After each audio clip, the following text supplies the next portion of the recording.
Radio Adventiste Bethany de Pétionville, la radio qui vous parle de Jésus.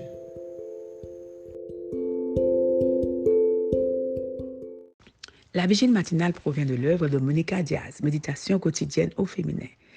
La méditation de ce matin, aujourd'hui 24 avril 2024, est tirée de Psaume 46, verset 11. Arrêtez et reconnaissez que je suis Dieu.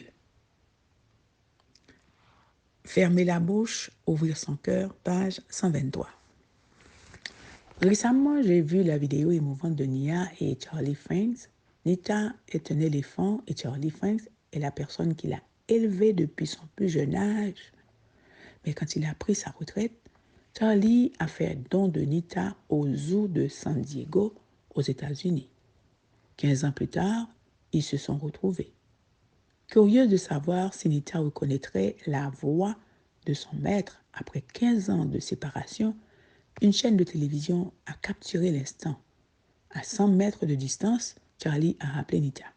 L'éléphant a immédiatement reconnu sa voix et est venu directement vers lui. Quand il s'agit de reconnaître la voix de mon maître, c'est certain, je ne fais pas aussi bien que Nita. J'ai un défaut, j'ai du mal à écouter. Si vous demandez à mon amie Clarita, elle vous le confirmera. Quand elle parle, je finis les phrases pour elle. Heureusement qu'elle me freine, qu'elle m'aide à m'en rendre compte. Sinon, nos conversations seraient un monologue de ma part, ce qui me rendrait incapable de reconnaître sa voix et de cerner son caractère. En transposant cette mauvaise habitude dans ma relation avec Dieu, je sais aussi que je me trompe lorsque la seule voix dans ma tête est la mienne. Je lui pose des questions, je lui parle et je termine les phrases en supposant savoir ce que Dieu va dire. Cela me rend incapable de reconnaître sa voix et de cerner son caractère.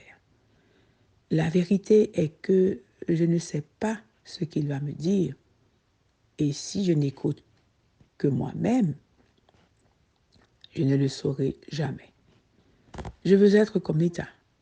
Je veux apprendre à reconnaître la voix de mon maître, instantanément et à distance. Mais cela demande une attitude d'écoute. Cela demande du silence et de la discipline. Développer cet art est un défi pour ceux d'entre nous qui vivent dans ce monde animé et plein de distractions. Le silence est inconfortable. L'immobilité est difficile et il est donc impossible de savoir que Dieu est Dieu. Si j'apprends à faire des moments de silence chaque jour, peut-être découvrirai-je que Dieu n'est pas comme je le pensais. Peut-être l'entendrai-je mettre dans mon esprit le nom de quelqu'un qui a besoin de mon aide.